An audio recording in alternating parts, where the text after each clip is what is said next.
اور وہی ہوا جس کا ڈر تھا۔ اس کو اسکالرشپ کے ایڈمیشن فارم کی بجائے معذرت کی 3 لیٹرز آ گئے۔ گھر والوں کو کوئی خبر نہیں تھی کہ ان دونوں کے درمیان کیا چل رہا ہے۔ امیرہ کا بخار اتر کیوں نہیں رہا اور دادا اور امیرہ کی بول چال کیوں بند ہے؟ ادھر اس کی دوستوں کے فون آنے شروع ہو گئے کہ کب جا رہی ہو کینیڈا؟ سنو، ہم سے مل کر جانا، ہمت ہے جو تم اتنی دور اکیلی پڑھنے جا رہی ہو؟ میں تو سوچ کے ہی مر جاؤں۔ اس نے پچھلے 2 سال میں سب کو اتنا یقین دلا رکھا تھا کہ یہ پکا گئی کینیڈا۔ وہ یہ سب طنز نہیں کر رہی تھی، پر امیرہ کو طنز ہی لگ رہے تھے نا۔ بابا نے اس کی منگنی کر دی، اس نے بھی کروا لی کہ کینیڈا تو نہیں گئے، چلو دوسرے گھر ہی چلو۔ لیکن دوسرے گھر بھی نہ جا سکی۔ 6 ماہ بعد منگنی ٹوٹ گئی۔ ظاہر ہے انہیں بھی خبر ہو گئی کہ اس لڑکی کی پیدائش اور بعد ازاں پیدائش کی کیسے کیسے واقعات جڑے ہیں۔ بابا کو غصہ تو بہت آیا، لیکن کیا کر سکتے تھے؟ اماں اور دادی پر ناراض ہوئے کہ کیوں ایسی باتیں کر کر کے امیرہ کو اتنا مشہور کر دیا کہ اس کا رشتہ ہی ختم ہو گیا۔ اماں اور دادی بھی پچھتائی، پر اب دیر ہو چکی تھی نا۔ پھر دوسرا رشتہ ہوا۔ بابا نے فوراً شادی کی تاریخ دے دی۔ لڑکے والوں کو نہ منگنی نہ نکاح، فوراً شادی۔ اور شادی سے 15 دن پہلے جب وہ اپنا سرخ شرارہ پہن کر دیکھ رہی تھی، اسے دولہے کی جوان بہن کی بیوہ ہونے کی خبر ملی۔ قصہ ہی ختم۔ اور اس بار اسے خاندان سے وہ کچھ سننے کو ملا کہ اس نے دادی کی نیند کی گولیاں کھا لی۔ ہفتے بعد جب وہ ٹھیک ہو کر گھر آئی تو اس کا جی چاہا کہ پھر سے نیند کی گولیاں کھا لے اور مر جائے۔ اماں ابا کونوں خدروں میں چھپ کر روتے۔ دادی ہائے ہائے میری جوان بچی ہمیں چھوڑ کر چلی گئی کہہ کر ہچکیاں لیتی۔ دادا ہمیشہ کے لیے گھر چھوڑ کر چلے جاتے اور بابا دادی دیوانوں کی طرح دادا کو ڈھونڈتے رہتے، اور دادا رات کو چھپ کر اس کی قبر پر آ کر روتے۔ اسے اپنی موت کے تصور سے ایسی راحت ملی کہ سب روتے ہوں گے جنہوں نے اسے رلایا ہے، پر وہ یہ سب تصور ہی کر سکتی تھی، دوبارہ موت کو گلے نہ لگا سکی۔ دادا اس سے بات کرنے، اس کو منانے کی کوشش کرتے رہے، وہ دادا سے بات ہی نہ کرتی، جیسے ان کے ساتھ ہوئے ہر برے حادثے کے ذمہ دار وہ ہوں۔ جوان لڑکی نے خود کو ختم کرنے کی کوشش کی، اور یہ سب ان جاہلانہ باتوں کی وجہ سے ہوا جو وہ بچپن سے اپنے لیے سنتی آ رہی تھی۔ اگر وہ نیند کی گولیوں سے نہ مرتی تو ذہنی دباؤ سے مر جاتی۔ میرے پاس اتنے پیسے نہیں ہیں امیرہ کہ تمہیں پڑھنے کے لیے باہر بھیج سکوں، نہ ہی تمہاری شادی ہو رہی ہے۔ میں نے تمہارے بابا سے بات کی ہے، وہ الٹا مجھ پر ہنسنے لگا کہ تم پر اتنے لاکھوں روپے لگا کر تمہیں پڑھنے کے لیے بھیجنے سے اچھا ہے تمہارے لیے زیورات بنا کر رکھ لے، یا تمہارے نام کے پیسے بینک میں جمع کروا دے تاکہ تمہاری شادی میں کام آئے۔ دیکھو اب تو یہ سوچ ہے ہم سب کی تعلیم پر پیسے لگانا بربادی سمجھتے ہیں اور اپنی ناک اونچی رکھنے کے لیے لاکھوں کا جہیز بنا دیتے ہیں۔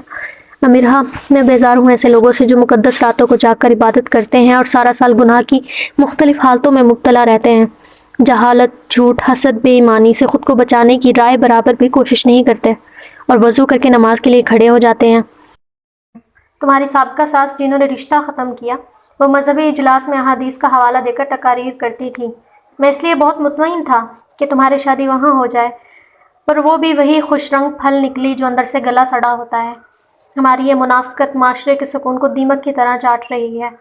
ہم جو خود کو سیدھی راہ پر سمجھتے ہیں، ہم الٹی طرف جا رہے ہیں، الٹے پیروں جا رہے ہیں۔ امیرہ میرے دل کے ٹکڑے، اب دوبارہ مرنے کی کوشش نہ کرنا۔ میں کیسے اس دکھ کو جھیلوں گا؟ دیکھو نا، کوئی نہ کوئی راستہ نکل آئے گا۔ دادا نے اسے بلوچستان کا 15 روز کا ایک اور دورہ کروا دیا اور جیسے تیسے منا کر کالج میں داخلہ کروا دیا، پر اب اس کی زندگی تھوڑی تلخ ہو چکی تھی۔ اس کی 2 منگنیاں ٹوٹ چکی تھی۔ ماموں نے اپنے بڑے بیٹے کے لیے دانیہ کا ہاتھ مانگ لیا تھا۔ اماں اور دادی نے خود امیرہ کے لیے کہا، لیکن ماموں دانیہ کے لیے اصرار کرتے رہے۔ اتنے ڈرپوک ہیں سب، کوئی بھی رسک لینے کو تیار نہیں، وہ تلخی سے دادا سے کہتی۔ جو خدا سے دور ہوتے ہیں ایسے ہی خوفزدہ رہتے ہیں۔ میں تو خدا سے دور نہیں، پھر میرے ساتھ ہی یہ سب کیوں؟ کبھی قدرت بے خبر سونے والوں کے سر پر کنکر مارتی ہے تاکہ وہ بیدار ہو جائیں اور اپنے مقصد حیات کی طرف لپکیں۔ میرا کوئی مقصد نہیں، میں بس خوش رہنا چاہتی ہوں۔ ہو سکتا ہے تمہارا کوئی مقصد بن جائے اور تم ایسے خوش رہو کہ تم اپنے ماضی کے دکھوں پر ہنسو۔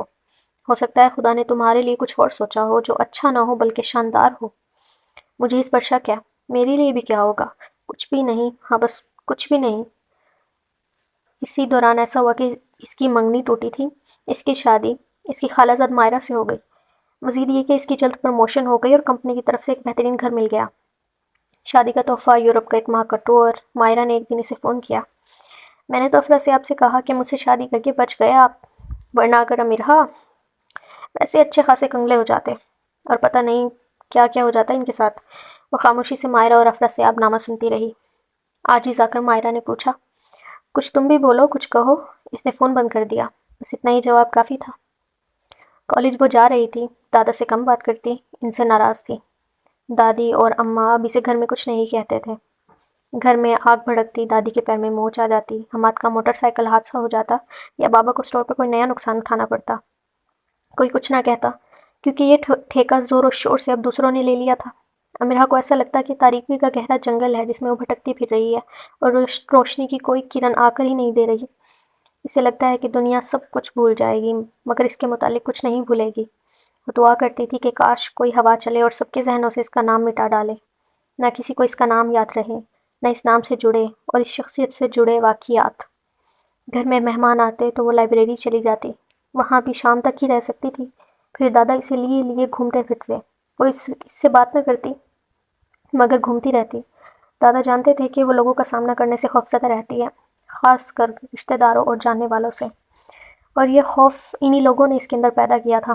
وہ خاندان کی تقریبات اور گھر میں کسی کو دکھائی نہ دیتی تھی، پھر بھی وہ ان سب میں بے حد مقبول تھی۔ وہ ڈسکس کیے جانے کے لیے، کہے لگانے کے لیے ایک بہترین موضوع تھی۔ سانپ سیڑھی کا وہ کھلاڑی تھی جسے سانپ بار بار کھا لیتا ہے اور پھر وہ اس کی دم سے لٹکتا سب سے نچلے درجوں میں آ جاتا ہے بار بار۔ امیرہ جیسی خوبصورت لڑکی کو نچلے درجوں میں دیکھنا خاندان کی حاسد لڑکیوں کا پسندیدہ مشغلہ تھا، اور وہ حاسد لڑکیاں ہی کیا، کون ہے جو اپنے لیے پہلا نمبر اور دوسروں کے لیے آخری نمبر پسند کرتا نہیں کرتا؟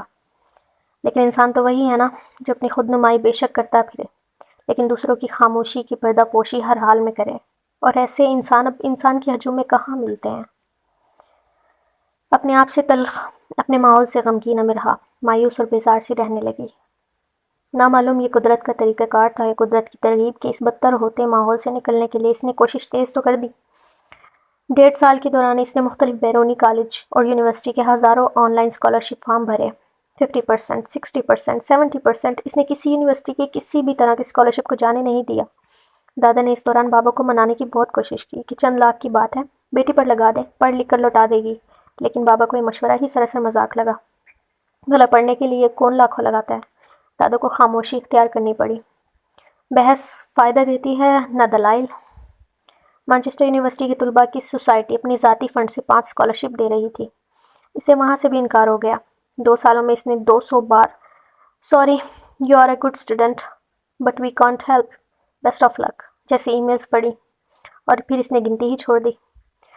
لیکن ظاہر ہے انکار ناکامی کی کوئی حد بلا شبہ نہیں ہوگی، لیکن انکار سننے اور ناکامی سہنے والوں کی برداشت کی ایک حد ہوتی ہے۔ مانچسٹر یونیورسٹی کے اس انکار نے اسے ایک بار پھر گھٹنوں میں سر دے کر رلایا۔ اس نے بہت خفا ہو کر بہت جل کر ایک اخفی میل انہیں ضرور کی: "میں ہوں ہی منوس ماری، میں جل کر مر جاؤں تو ہی اچھا ہے، بھاڑ میں جاؤ تم سب اور تمہاری اسکالرشپ آفر"۔ اگلے ہی دن اسے ایک لمبی میل موصول ہوئی جس میں انتھک کوشش کرنے اور کبھی ہار نہ ماننے پر بڑا سا لیکچر تھا، ساتھ ہی دنیا بھر کے ان کامیاب انسانوں کی مثالیں تھیں جنہوں نے بدتر حالات میں بھی شاندار کامیابیوں کی بنیاد رکھی تھی۔ ان میں سر فہرست نام محمد علی اور چارلی چپلن کا تھا۔ ساتھ ہی اسے بہت نرم انداز سے بتایا گیا تھا کہ میٹرک میں اس کا B گریڈ ہے، FSC میں صرف A اور گریجویشن میں بہت مشکل سے وہ A+ کے ساتھ کر سکی ہے۔ ایسی صورت میں جب اس کے پاس شاندار اکیڈمک رزلٹ نہیں تو وہ کیسے دوسرے شاندار تعلیمی قابلیت رکھنے والوں کے مقابلے میں اسکالرشپ دے دے؟ یہ تو سراسر ناانصافی ہوگی۔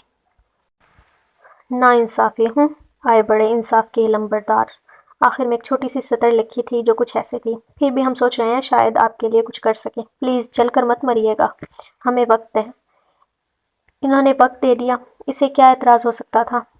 اس دوران اس کا BA کا رزلٹ آ گیا A+ تو جیسے بورڈ والوں نے اس پر حرام کر دیا تھا کہ جتنی محنت کر لے امرا واجد کو A+ نہیں دینا۔ وہ بہت خفا سی رہی اپنے رزلٹ سے، لیکن کیا کر سکتی تھی؟ صرف اتنا کہ A پر پلس کا سائن صفائی سے لگا کر اپنی ڈگری مانچسٹر میل کر دی۔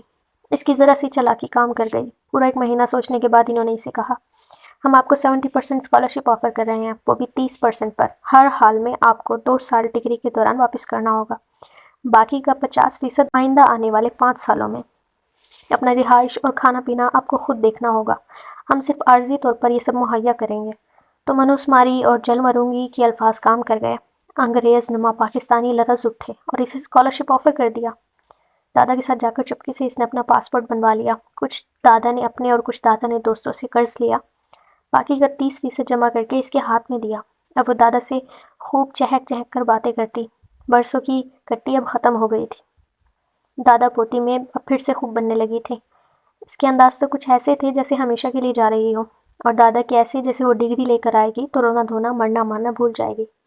وہ دادا کے ساتھ چھوٹے بڑے ہوٹل میں کھانا کھاتی اور آس پاس ہر چیز کو ایسے دیکھتی جیسے سب کو الوداع کہہ رہی ہو۔ دادا کچھ بھاپ گئے۔ امیرہ پڑھنے کے لیے بھیج رہا ہوں، یاد رکھنا صرف پڑھنا ہے وہاں پہ، باقی تمہارے تمام فیصلوں کا اختیار آج بھی میرے اور تمہارے بابا کے پاس ہے۔ جی ٹھیک ہے، اس نے سر ہلا دیا۔ اس نے تو سوچا تھا کہ وہاں پر ہی پڑھے گی، جاب کرے گی اور وہیں رہے گی۔ دادا پتہ نہیں کیا کیا سوچ رہے تھے۔ اسے لڑکوں میں کبھی دلچسپی نہیں رہی تھی اور وہ لکھ کے دینے کو تیار تھی کہ کبھی ہوگی بھی نہیں۔ دونوں مال روڈ پہ چلنے والی سفید بگی میں بیٹھے تھے جس کے آگے گھوڑے جتے تھے، جن کے ٹاپ وہ موسیقی پیدا کر رہے تھے جو مال روڈ پہ چلتے گھوڑے ہی پیدا کر سکتے ہیں، کہ جیسے کلام مغلیاں سے دربار شاہی میں اپنی شان پر اتراتے ہوں۔ اس نے آج غور کیا تھا کہ یہ سب کتنا اچھا ہے، دادا کے ساتھ بیٹھنا، جگمگ روشنی کے شہر سے گزرنا، جیسے رانجھے کی بانسری پر سر دھننا اور رات ہی رات قیام میں پوری زندگی گزار دینے کی خواہش کرنا، کھوئے والی کلفی کھانا اور ہاتھ کلفی کے نیچے رکھنا۔ کھوئے والی کلفی جب گرتی ہے تو پگھل کر کنارے سے پوری کی پوری گرتی ہے، اور یہ صدمہ ایسا ہوتا ہے کہ کسی تسلی سے زائل نہیں ہوتا۔ مزید 5-10 کلفی کھا کر بھی وہ ایک گر جانے والی کلفی کا خیال آتا ہے۔ وہ ہنستے مسکراتے ان دو بچوں کی طرح تھے جو عید کے 3 دن عید جمع کرنے میں گزار دیتے ہیں، اور صرف اسی لیے گھر سے نہیں نکلتے کہ ان کے پیچھے کوئی مہمان آ جائے گا اور ان کی عیدی ماری جائے گی۔ 3 دن بعد عید جمع کرنے کے بعد جب یہ بچے چوتھے دن گھر سے نکلتے ہیں تو کیا خوب نکلتے ہیں۔ عامرہ 2 دن بعد جا رہی ہے، دادا نے اعلان کیا۔ کہاں؟ دادی نے پوچھا۔ وہ سمجھی اکثر بلوچستان جاتی رہتی ہے، ہو سکتا ہے اس بار پشاور کو نکل جائے اپنے دادا کے ساتھ۔ مانچسٹر؟ وہ کیا ہے؟ دادی کو کوئی دلچسپی نہیں تھی۔